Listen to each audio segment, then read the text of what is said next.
Coming up on this Tuesday afternoon on Western Sports Roundup, we're taking you to the Houston Livestock Show and Rodeo. A young gun out of Missouri, a big showing in the bareback riding and the breakaway roping. Colorado's Aaron Johnson turned in the fast time. We'll give you all the highlights from the opening of Super Series #1. And how about a couple of Cowgals? We're going to break down what exactly happened last week in Wickenburg, Arizona at Art of the Cowgirl. The Merck Animal Health breakaway wrapped up, and we'll tell you all about their champion. And let's talk about rookies on this Tuesday, because rookies had a major impact on the San Antonio Stock Show and Rodeo, in the barrel racing, in the breakaway roping, and in the bulldogging, where Clayton Hurt was fast in San Antonio. Clay Tom said it looks good. Come on, San Antonio. Yes. That is lining up a pretty tough barrel race right there. All right, now push it, Morgan. Push it. It's a clean run. 2 seconds flat.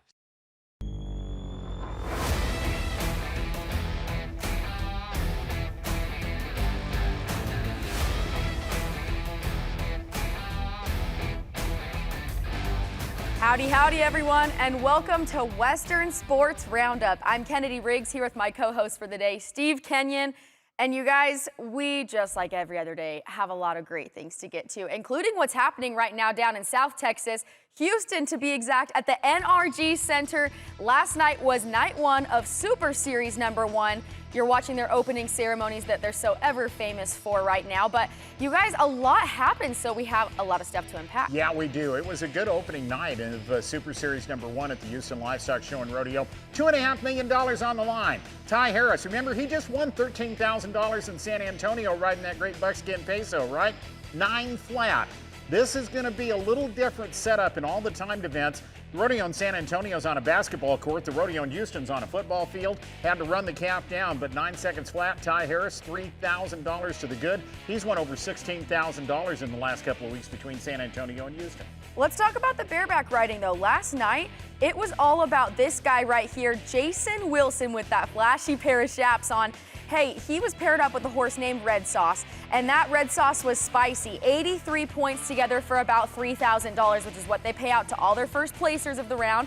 A young 21-year-old, by the way, from Missouri, so he's coming out of nowhere. He's on the day sheet with a bunch of really big names, and he's putting himself on the map. Yeah, he placed in a couple of go-rounds at the Great Lakes Circuit Finals Rodeo back in November, back in October. He was the average winner at the Permit Finals in Waco, Texas. Let's talk team roping.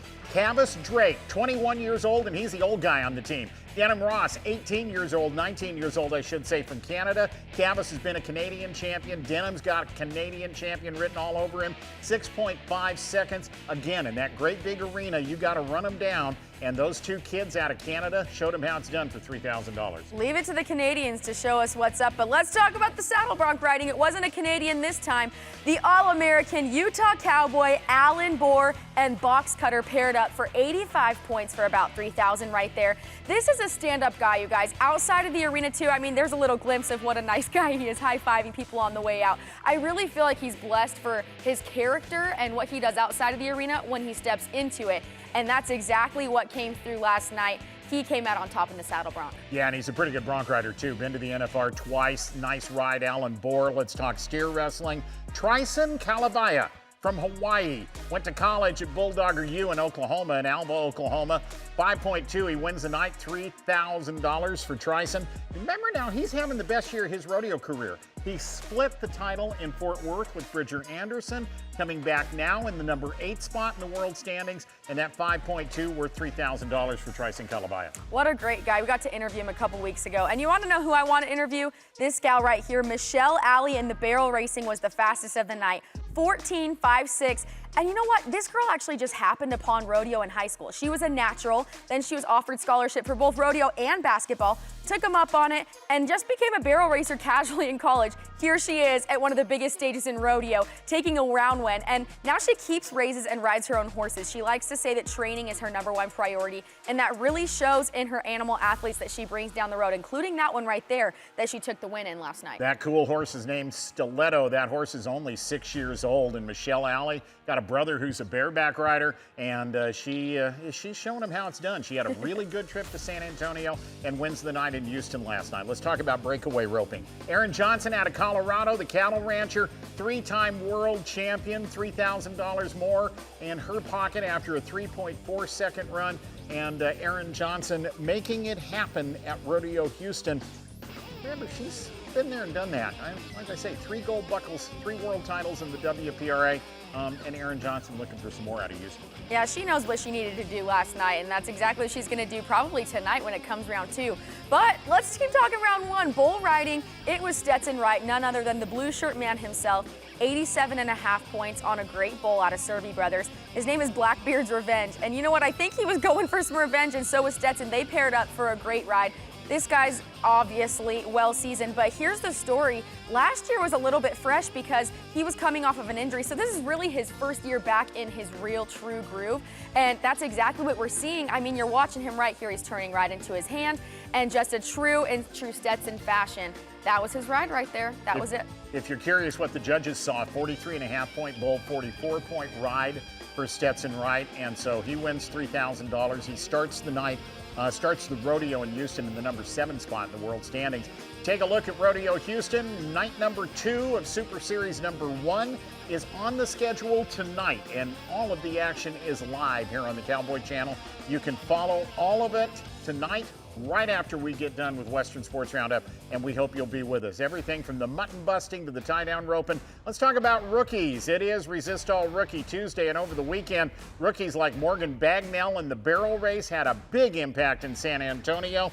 J.C. Hannon was the champion in San Antonio. We will give you the story coming up. And speaking of breakaway ropers, we'll bring you to Wickenburg, Arizona to talk about the breakaway champion that was just crowned in Wickenburg for Art of the Cowgirl, brought to us by Merck Animal Health. We'll talk about all of this and a lot more coming your way on the other side of this break. Western Sports Roundup is brought to you by Resistol, the official hat of the PRCA. Live in rock and roll denim. Well, it's coming to Fort Worth, Texas, in the legendary Cowtown Coliseum, the Resistol Rookie Roundup, March 20th and 21st. Here at the Cowtown Coliseum, we're bringing the best rookies from all of pro rodeo to town, and the contestant list is loaded. This is going to be one of the best years we've had at the Rookie Roundup. You can get your tickets by going to cowtowncoliseum.com and come join us March 20th and 21st. Tomorrow's superstars, and some of them are having an impact right now in the world of professional rodeo, and we get to highlight them because it is Resistol Rookie Tuesday here on Western Sports Roundup. Exactly. It's almost like a human futurity. We're looking at the future generations of rodeo, starting with the saddle bronc. This is Thane Elshier. He's a South Dakota cowboy, inspired by his family, if you recognize that name. His dad was J.J. Elshier. He rode saddle bronc, and his cousin Cole, who we know so well, he rides saddle bronc and bulls. This was him last night. 83.5 points on Sutton Rodeo's Pickle Juice for second there at Rodeo Grand Island. Kind of fun to watch them as they grow in their technique, but starting out as a rookie and to be so sharp and clean as you watch him right there, it's really impressive. Thane is 5th in the saddle bronc riding rookie race in the Resistol Rookie of the Year race in the bronc riding. He's also 3rd in the all-around and 7th in the bull riding. He is a 2-event cowboy who has really shown up and shown out, if you will, this year, and it continues to have a lot of success. Let's talk barrel racing, and the WPRA will update all of its world standings tonight, but Morgan Bagnell is going to make a big move in those world standings at the Resistol Rookie Roundup. She's got a chance to have a major impact. The Oklahoma State University college student qualified for the short round in San Antonio, won more than $9,900 out of San Antonio. That on top of the more than $15,000 she already had in the bank this year. That gray horse has been really good. There she is, number 1 in the Resistol Rookie of the Year race. And like I say, a chance to move up. She'll be well over $20,000 when they update the world standings later on tonight. And she's quite a bit ahead of second place right there. I mean, I think that this is starting a trend for the rest of the year, so we'll have to see how those numbers shift and move.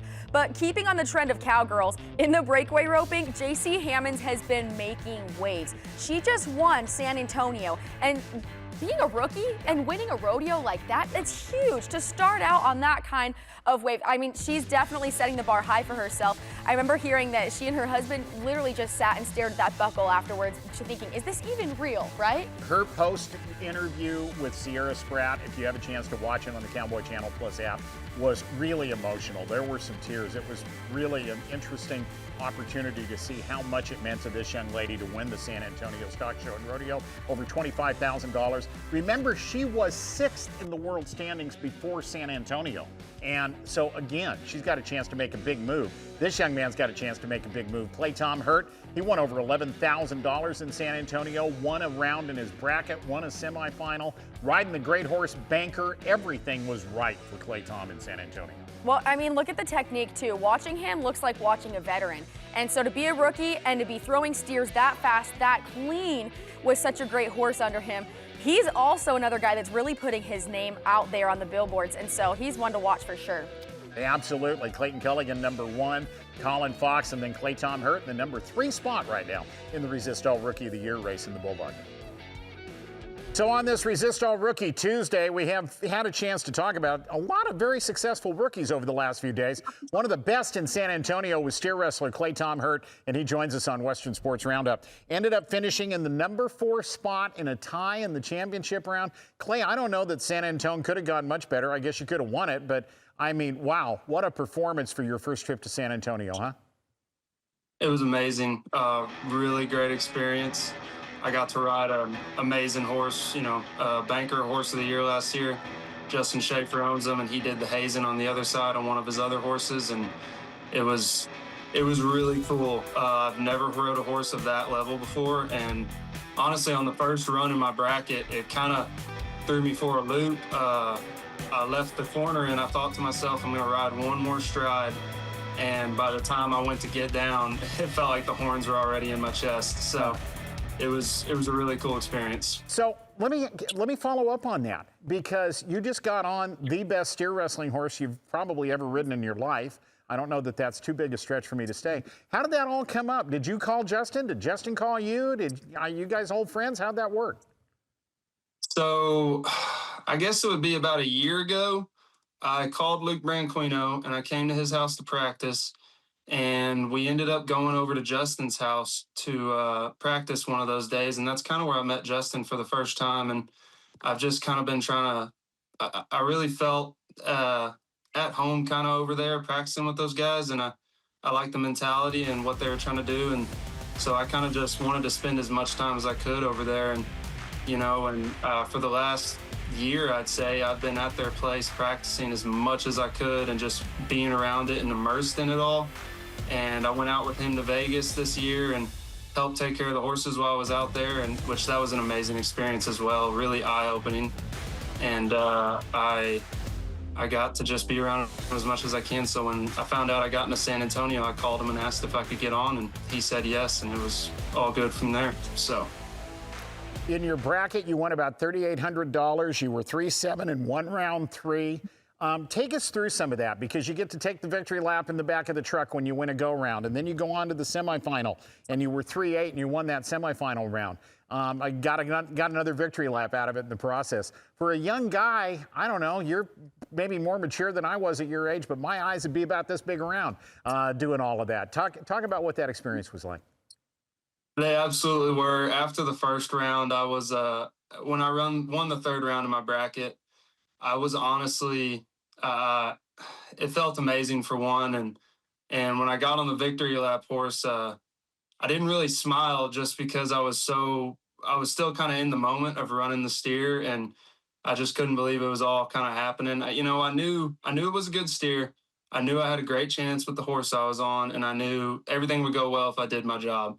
And so, I just went out there and did it. But to have it actually happen was just really cool. I mean, I've loved that rodeo since I was a kid. I've been there since I was a kid. So it was a extremely special moment, especially being on that horse for the first time and finding the success like I did. That was awesome. Is there an adjustment period on a horse that's that good? I mean, you made the comment about I was going to go one more stride and the steer's horns were already in my chest. Is there an adjustment period on a horse that's that good? Absolutely. That first run was the adjustment period. That's where I learned. That was my first run ever on them. I haven't rode them in practice or anything. And that was kind of nerve wracking as well, just to think that I was about to get on one of the fastest horses I'll probably have ever rode in my career so far. And, that first run, I was a little worried. And sure enough, I mean, everything came extremely fast. But after that, I got a lot more comfortable on them. Things are starting to work out pretty well for you, Clay. Not only did you have a really good trip to San Antonio, you went to the 155th Silver Spurs Rodeo in Kissimmee, Florida. We're 3-8 in slack there. We're taking a look at that. So you're seeing some country. You're going some places you maybe have never been before, huh? Yeah, no, I've never been to Florida, and that was a really cool experience. Me and a couple of the other guys here, we all went over there for the week, and it was really cool. I've never been to that part of the country before or any rodeos of those, and it was a really cool experience. So.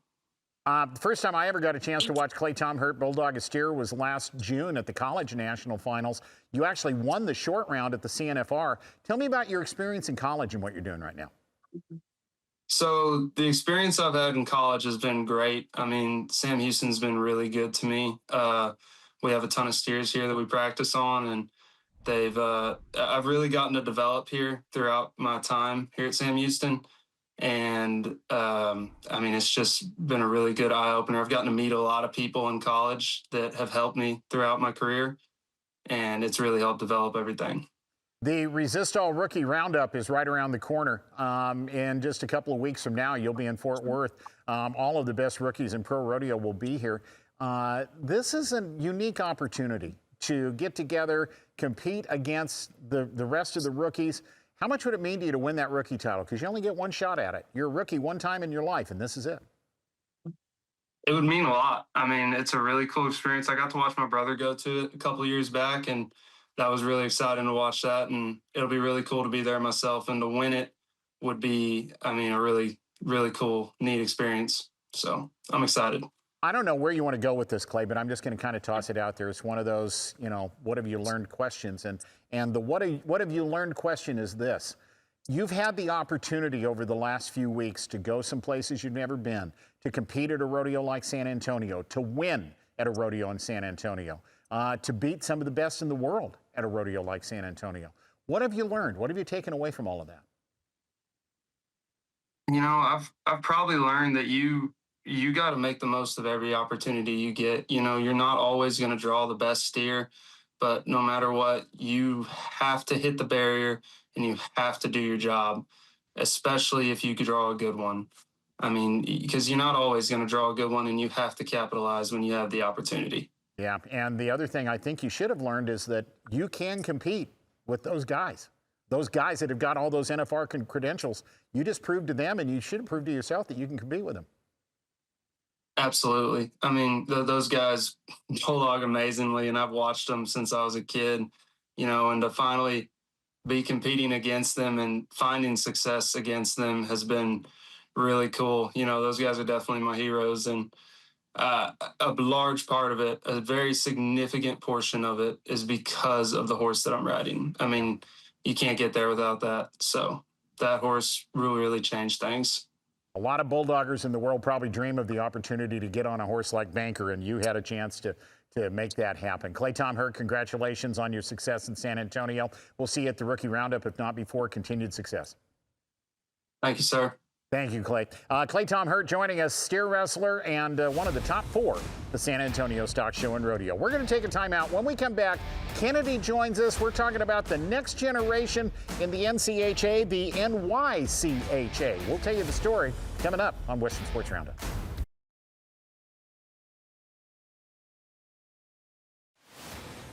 Well, the National Cutting Horse Association's foundation awards over $200,000 in scholarships annually to deserving young, talented kids both inside and outside of the arena. These scholarships are available. You can visit NCHAfoundation.com for a full list and more information. As I welcome you back into our studios today, and speaking of this, we are treated today by the presence of 2 beautiful women who work so closely with the NCHA itself. We have Julia Buswald over here, the NCHA Foundation's Executive Director, and Rihanna Story, NCHA Youth Director. So both of them are very well versed in all of these topics, and we want to bring you guys on because there are a lot of people out there that might not know about these things that could so well benefit their own lives. So I want to talk about that first.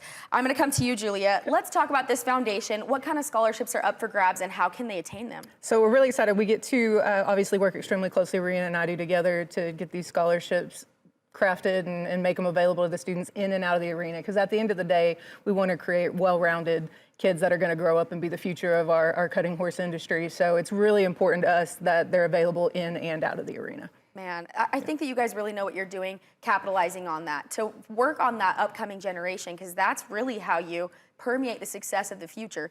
And speaking of that, you guys host Youth Week, and that's over the summer, is that correct? Yes, ma'am. So starting end of July, we will host close to 400 of our youth members. 18 and under is what we consider our youth, to the NYCHA Holy Cow Performance Horses Youth World Finals. Those are our youth that have hauled all year to make it, top 15 in both the junior and senior. We have the NCHA Foundation Scholarship Cutting, another group of elite children, crossover on both. As well as we have our out of arena, so the NYCHA Life After the Arena presented by the NCHA Foundation. We feel it is very important to showcase well-rounded members both in and out of the arena, as well as our speech contest. So it's a full week curated towards our youth both in and out of the arena. Wow.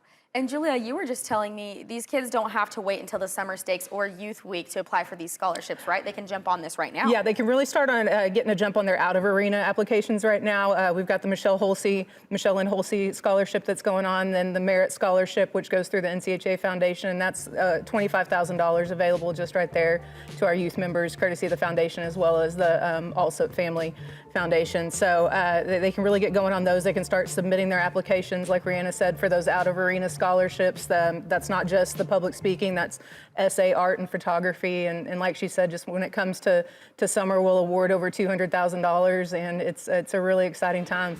That is so neat. I know before we even started this interview, we were talking about where you both pursued your educations. So I can tell that this is something you're passionate about from your own personal experience. But talking about this youth, right? I am personally biased in saying that the youth of the Western industry are the best the world has to offer. You guys get to see that up close and personal. So Rihanna, I kind of want to pick your brain on that. What's that like, being in cahoots with kids like this who are growing up in the Western industry? I will say they teach me something every day, both in and out of the arena, and it's a special blessing to get to work with them. I think that growing up in the Western industry alongside livestock horses teaches you something. Feeding every morning teaches you responsibility, the competitive side to it. Again, they teach me something, and it's amazing to watch their competitive spirit, their sportsmanship, their drive to be better every time. Every time we go to a show, you know, a run may not go as planned. However, we've got some incredible children that are very talented and come back for the next weekend. That's what Holland for the World title does. They may go every weekend, and does every run go as planned? Maybe not. However, they come back, and they come back bigger and better than ever. And again, I can't emphasize how important it is what they teach me as an adult every day across the United States. All these children bring something neat forward. I love that. I love that. Julia, do you want to speak to that too? They're just fantastic. Like Rihanna said, they teach us something. I will say I've been there a little bit longer, and so for me, it's really fun to watch them go from junior youth to senior youth to, we've had our first crop that has been graduating from college and even going into grad school. And so it's really fun to watch these kids grow up, basically, and watch what they're giving back now to our industry. You know, we've got one that's at grad school and wants to be a lobbyist so she can help the ag industry and the Western industry. And it's just really fun to watch them become lawyers and doctors and still come back and cut on the weekend, or, you know, become breeders and vets and everything. It's really neat to watch them chase their dreams and succeed. Wow. Well, I mean, the NCHA's mission, I think, is perfectly aligned with this and what you guys are doing right now. But big picture perspective, I'm just imagining these kids growing up and maybe 10 years down the road, literally impacting society for the better because of what you guys are doing. So very neat to watch that. But let's talk about Youth Week specifically. What exactly does that contain for them? What can they look forward to over the summer? Absolutely. So everyone joins us here in Fort Worth. We usually kick things off with the NYCHA Life After the Arena, a full day curated to youth. We've had a growing attendance. This will be the third annual coming up. we bring in industry professionals from across the board, sponsors, trainers, professional trainers, non-pros. Again, like Julie had previously said, that are given back, that are idols to these youth members, where these youth hope to be someday. And we'll do games. Then following that, we'll do a speech contest. We feel it's very important as you grow and become that possible trainer that you want to be as a goal, that you're able to give an interview such as we're doing now. And then we'll have 3 full days, long days of competition. We'll usually have over 100 exhibitors in both the junior and then another 100 in the senior. Plus 3 go-rounds of our NYCHA Holy Cow Performance Horses Youth World Finals. We do invite the top 15 based on points that have hauled throughout the year. So we are working on the 2026 point year.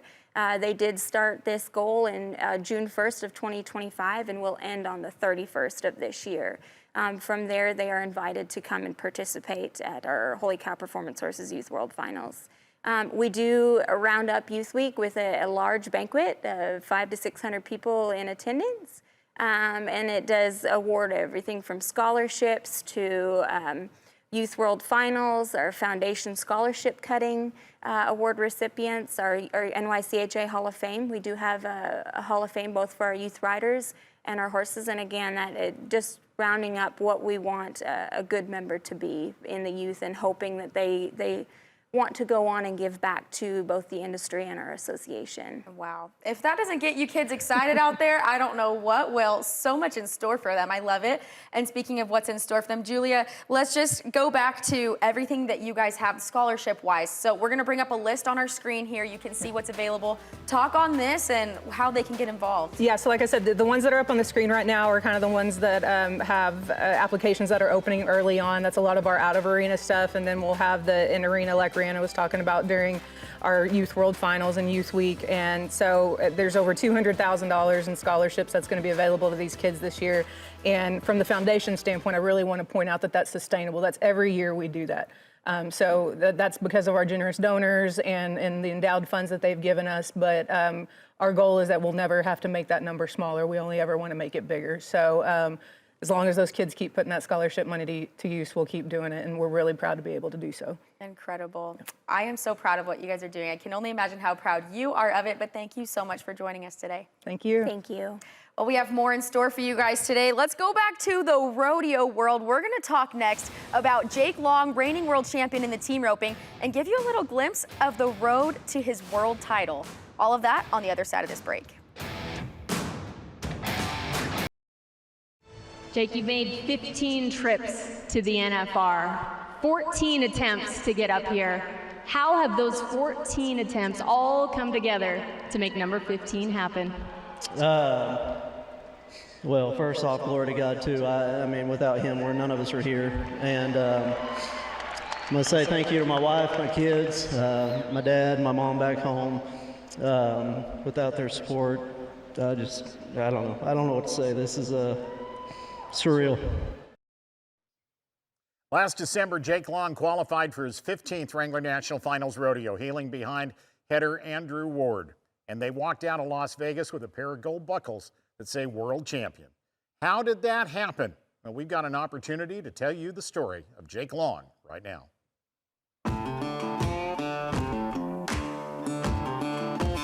This is Andrew Ward and Jake Long. Yeah, number 1 in the average, chance to win in the world.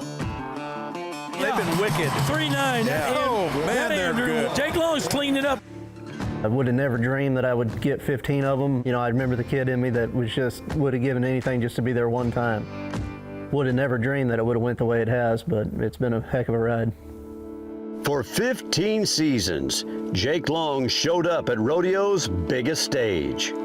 15 trips to the Wrangler National Finals Rodeo. Years of close calls, long roads, and unfinished business. But the gold buckle dream started long before Las Vegas as a child in Coffeyville, Kansas. I first got into rodeo just through my parents.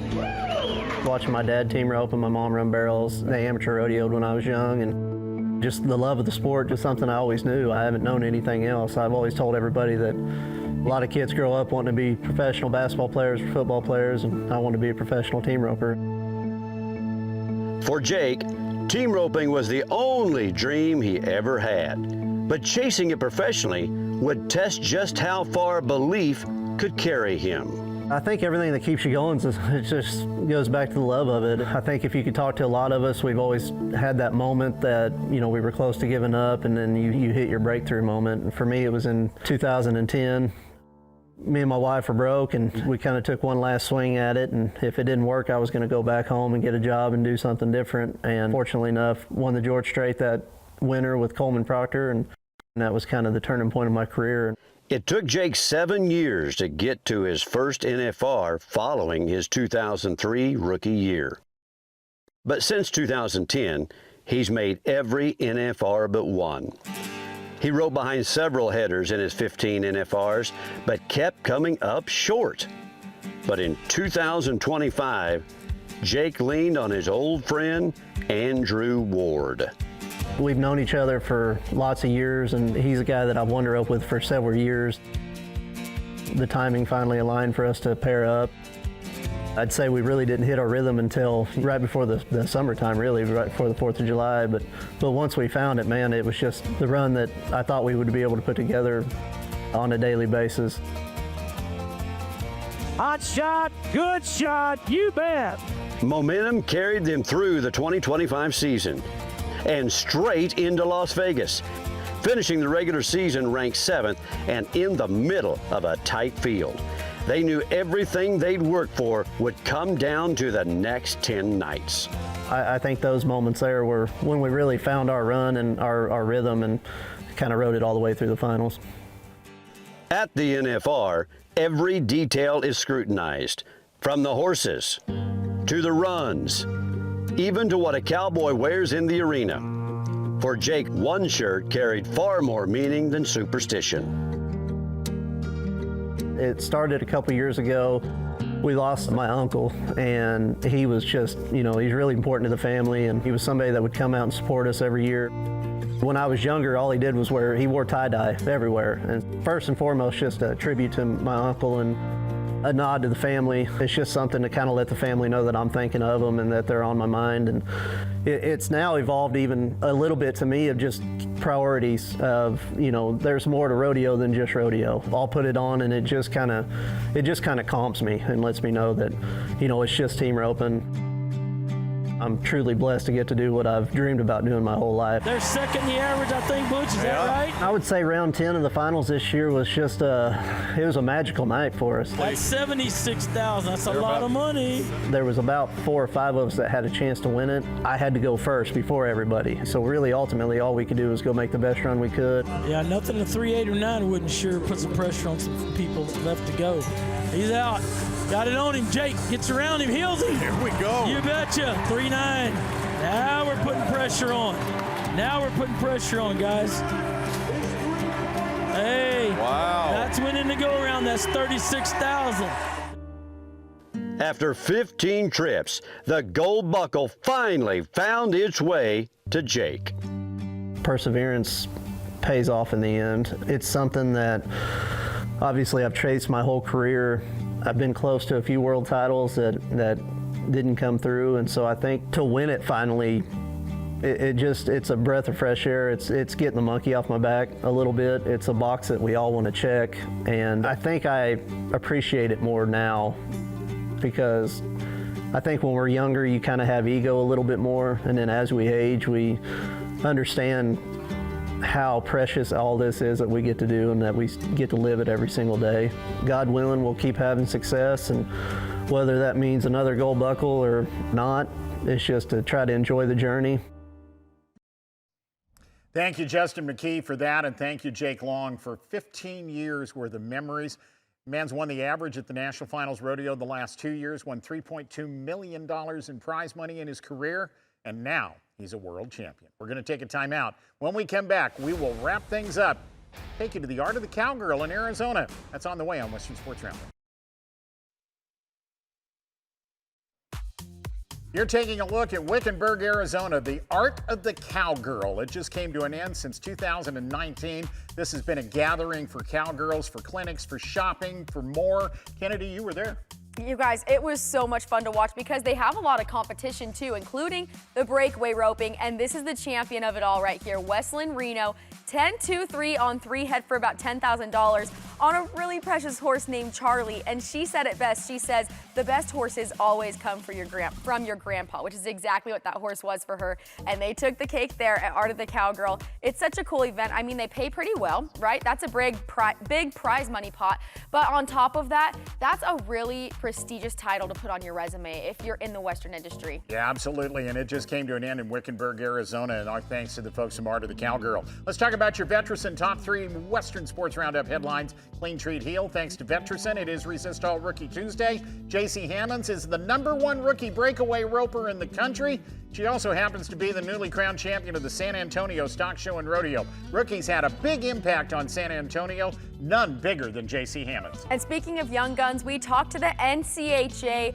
Folks, they're talking about their youth program. They offer scholarships over $200,000 annually to the kids and uprising generations of the cutting and Western industries. They talked all about how to obtain those scholarships and who they're going to, as well as Houston Super Series #1. Round 1 wrapped up last night. It continues tonight with round #2 with these same contestants. They're battling it out to see who can make it to the top 4 and advance to the semifinals. And that's all coming your way right after this.